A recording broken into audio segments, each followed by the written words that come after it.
Hello दोस्तों, आप सभी का एक नए वीडियो में स्वागत है। और दोस्तों, आज हम लोग ट्रांसलेशन के द्वारा एक इंटरेस्टिंग स्टोरी लिखने जा रहे हैं। तो आज का वीडियो काफी इंटरेस्टिंग और नॉलेजेबल है। कृपया इस वीडियो को पूरा जरूर देखिएगा। और दोस्तों, जिस तरह से आप लोग मेरे वीडियोज को प्यार दे रहे हैं, इसी तरह अपना प्यार बनाए रखिए।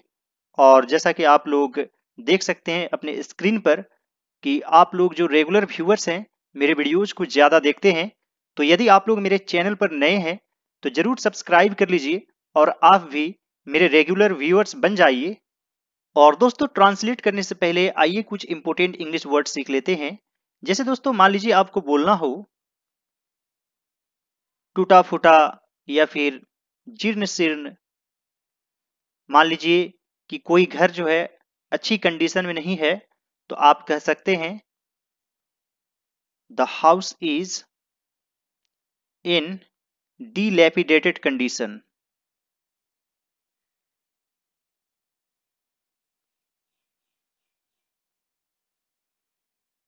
तो दोस्तों, यहां पर जो वर्ड यूज हुआ है dilapidated, तो यह काफी इंपोर्टेंट वर्ड है और इसे पढ़ना है dilapidated। तो इसका मतलब होता है जीर्ण शीर्ण या टूटा फूटा। और दोस्तों, किसी भी स्थिति को खराब कर देना या किसी भी चीज को खराब कर देना, इसे डिटीरियरेट भी कहा जाता है। डिटीरियरेट यानी कि खराब करना।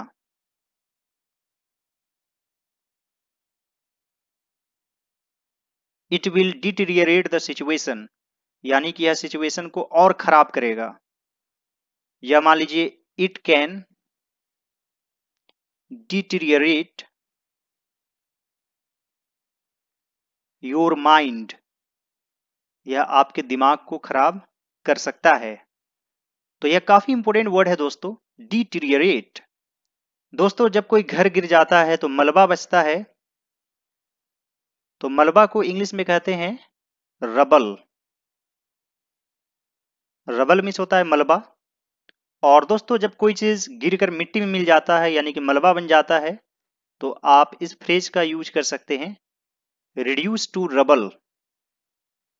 रिड्यूस टू रबल, यहां पर स्मॉल में लिखेंगे। तो दोस्तों, काफी इंपोर्टेंट फ्रेजल वर्ब है रिड्यूस टू रबल, यानी कि मिट्टी में मिल जाना, एक तरह से आप कह सकते हैं। उम्मीद करता हूं दोस्तों कि ये वर्ड्स आप लोगों को अच्छे लगे होंगे। और दोस्तों, यदि आप लोग मेरे चैनल पर नए हैं तो जरूर सब्सक्राइब कर लीजिए और आप भी मेरे रेगुलर व्यूअर्स बन जाइए। Now friends, let's move on to translation.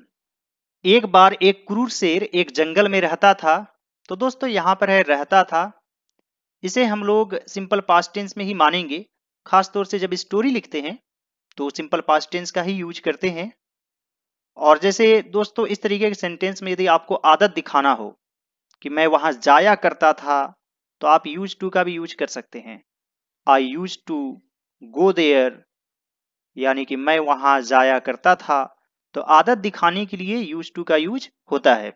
लेकिन इस तरीके के सिंपल सेंटेंस में रहता था रहने से आप लिव्ड का प्रयोग कर सकते हैं, यानी कि सिंपल पास्ट टेंस का। तो दोस्तों, यहां पर है एक बार, तो इसके लिए वंस यूज करेंगे। वंस देयर लिव्ड, क्या रहता था?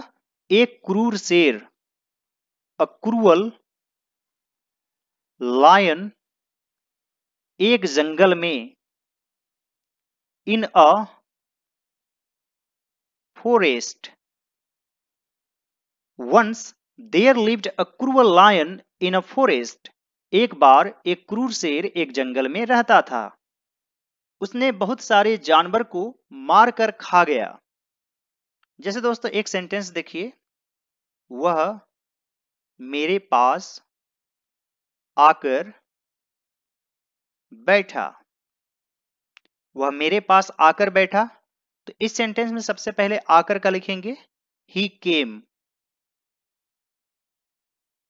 एंड सेट बाय मी, यानी मेरे पास।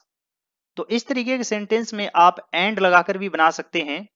वह मेरे पास आकर बैठा, ही केम एंड सेड बाय मी।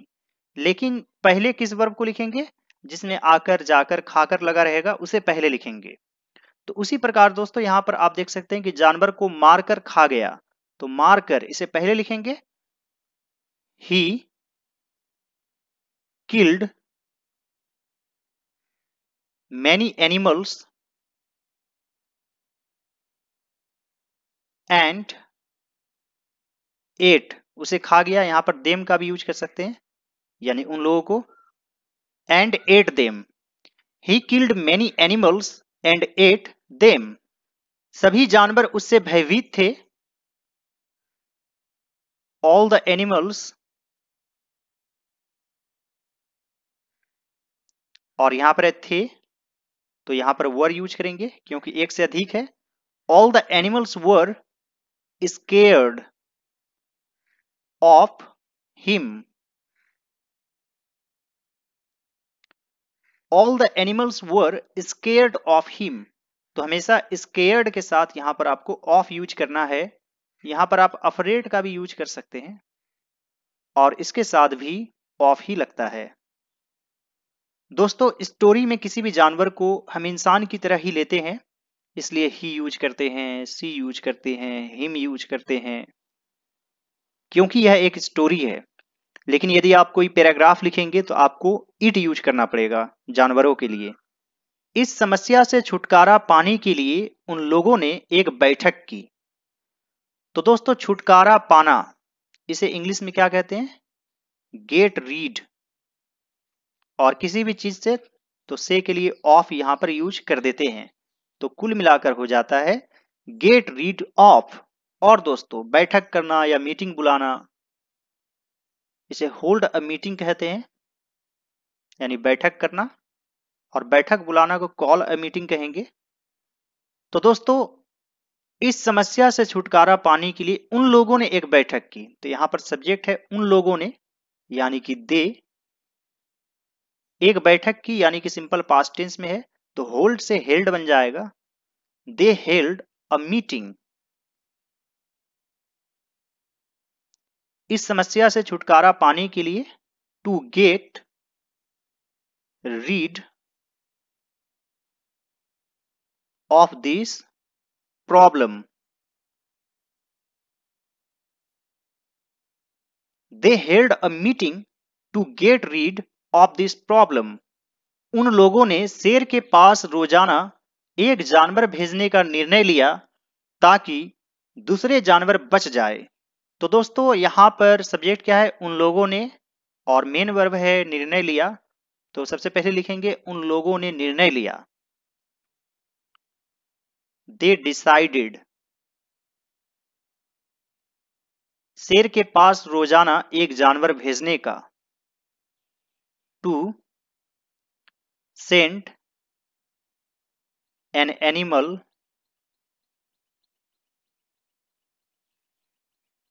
रोजाना के लिए यहां डेली यूज कर देंगे, daily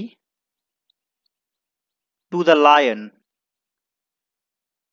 they decided to send an animal daily to the lion, ताकि दूसरे जानवर बच जाए, ताकि के लिए सो दैट यूज करेंगे, सो दैट अदर एनिमल्स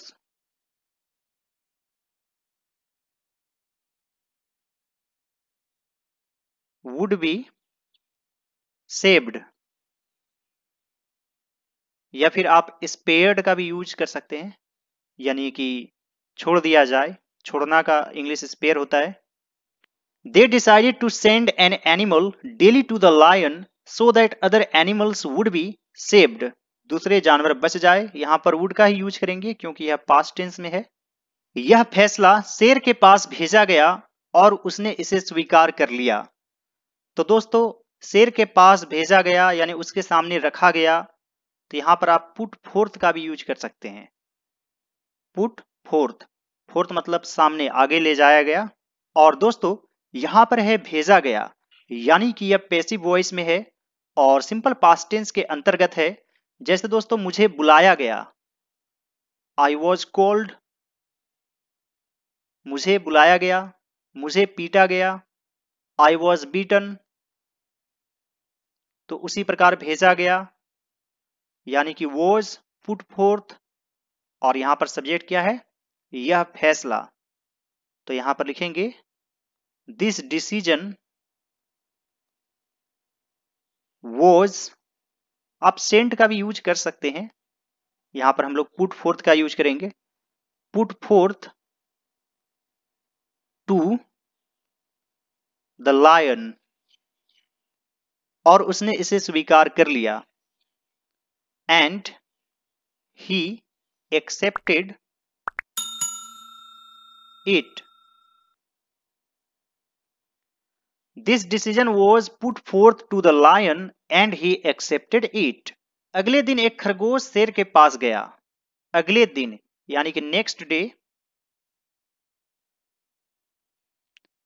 यहां पर आप खरगोश के लिए हेयर का भी यूज कर सकते हैं। A hare went to the lion. Next day a hare went to the lion. उसकी देरी हो गई। तो दोस्तों आप यहां पर he got late का भी यूज कर सकते हैं, और सिंपली he was late भी लिख सकते हैं। भूखा शेर उग्र रूप से इंतजार कर रहा था।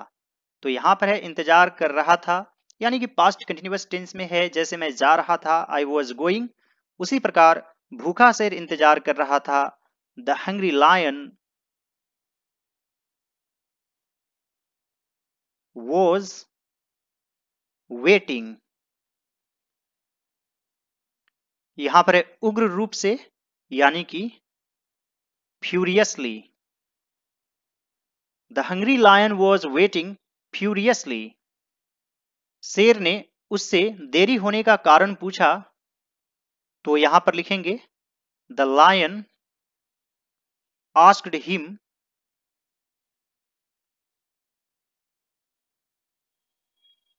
The reason of his getting late.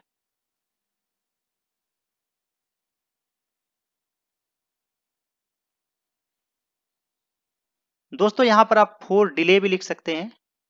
For delay, the lion asked him the reason for delay, इस तरीके से भी आप बना सकते हैं।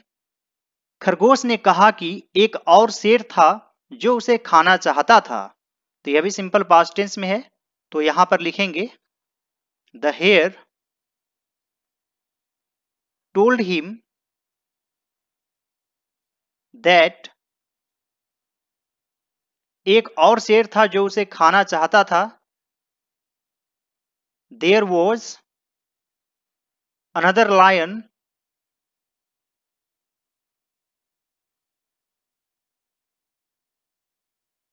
Who wanted to eat him. The hare told him that there was another lion who wanted to eat him.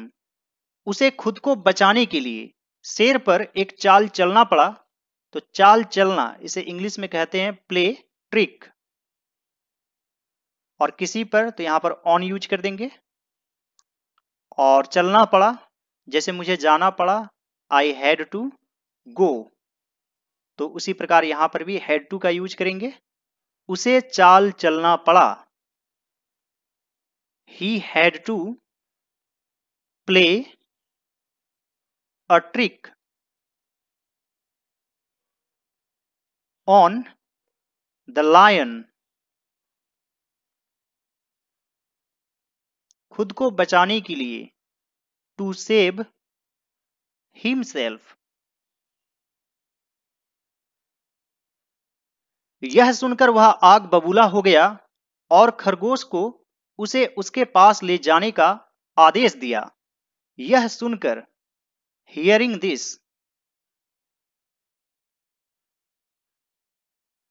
he became very angry.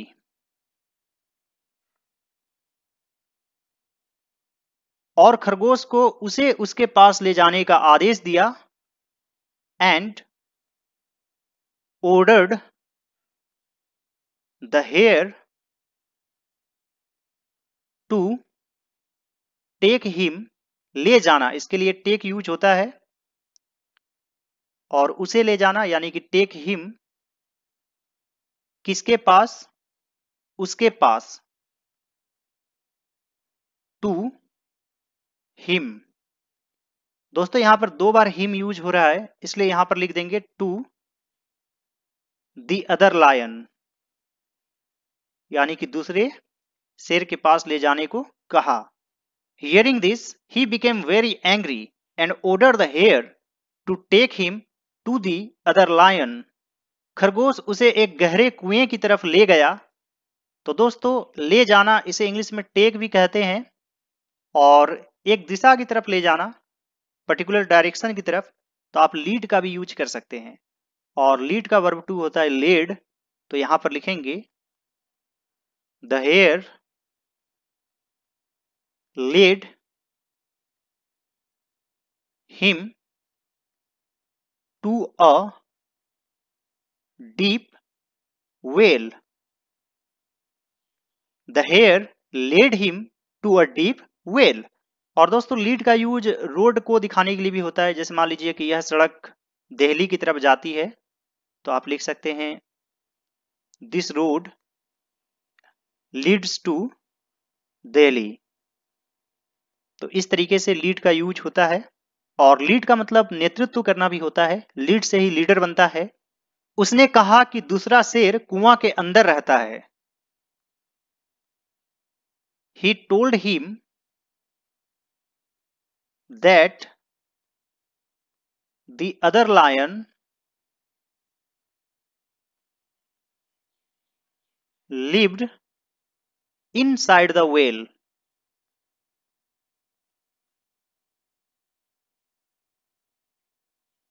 He told him that the other lion lived inside the whale. शेर नीचे की तरफ देखा और अपने ही प्रतिबिंब को देखा। तो दोस्तों जब हम किसी डायरेक्शन की तरफ देखते हैं तो लुक का यूज करते हैं, और सिंपली देखने को मिल जाता है तो सी का यूज करते हैं, और नीचे है तो यहां पर डाउन लिखेंगे, लुक डाउन। तो यहां पर लिखेंगे the lion looked down. The lion looked down, और अपने ही प्रतिबिंब को देखा, and saw his own reflection.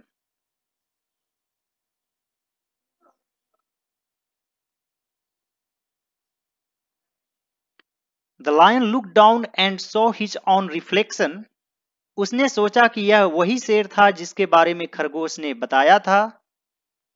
He thought that, यह वही शेर था। It was the lion. दोस्तों वही के लिए आप कुछ नहीं करेंगे, सिर्फ द यूज कर देना है। He thought that it was the lion, जिसके बारे में खरगोश ने बताया था। आप यहां इस तरीके से भी लिख सकते हैं द हेयर टॉक्ड अबाउट, इस तरीके से भी लिख सकते हैं। और जिसके बारे में आप अबाउट हुम का भी यूज कर सकते हैं, about whom the hare talked. तब आपको लास्ट में अबाउट नहीं लिखना पड़ेगा। He thought that it was the lion the hare talked about.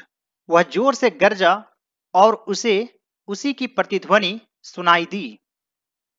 तो यहां पर लिखेंगे he roared loudly and he heard the echo. और दोस्तों उसी की प्रतिध्वनि, यहां पर आप ऑफ द सेम का यूज कर सकते हैं। ऑफ द सेम का मतलब हुआ कि जैसे वह गरजा तो वही चीज फिर उसको सुनाई दिया, तो आप यहां पर ऑफ द सेम का भी यूज कर सकते हैं।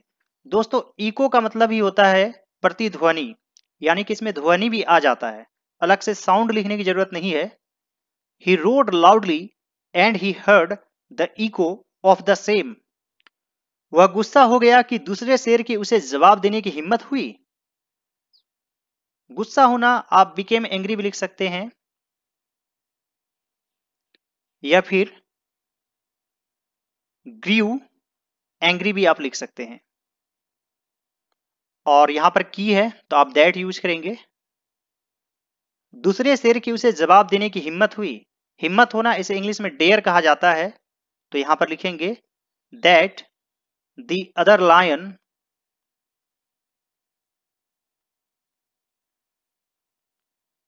dared to reply to him. He became angry that the other lion dared to reply to him. उसने दूसरे शेर को मारने के लिए कुआं में छलांग लगा दिया। He jumped into the well to kill the other lion. He jumped into the well to kill the other lion. खरगोश अपने चाल की कामयाबी पर खुश था। The hare was happy. अपने चाल की कामयाबी पर over the success of his trick. The hare was happy over the success of his trick. उसने शेर को मार दिया था। He had killed the tiger. दोस्तों ये काम थोड़ा पहले हुआ, इसलिए यहां पर had यूज करेंगे। इस सेंस में had ही ज्यादा सुटेबल है। He had killed the tiger. अब जंगल में जानवर खुशी खुशी रह सकते थे, तो यहां पर रह सकते थे, इसके लिए could live यूज करेंगे। Now the animals could live happily. जंगल में in the forest. Now the animals could live happily in the forest. उम्मीद करता हूं दोस्तों कि आज का वीडियो आप लोगों को अच्छा लगा होगा। यदि ये वीडियो आप लोगों को अच्छा लगे तो इस वीडियो को लाइक कर दीजिएगा। और दोस्तों, अभी तक आप लोगों ने मेरे चैनल को सब्सक्राइब नहीं किया है तो जरूर सब्सक्राइब कर लीजिए और दूसरे सभी वीडियोज को जरूर देखिए। All right dear students and friends, thanks for watching. Have a great day. Enjoy yourself.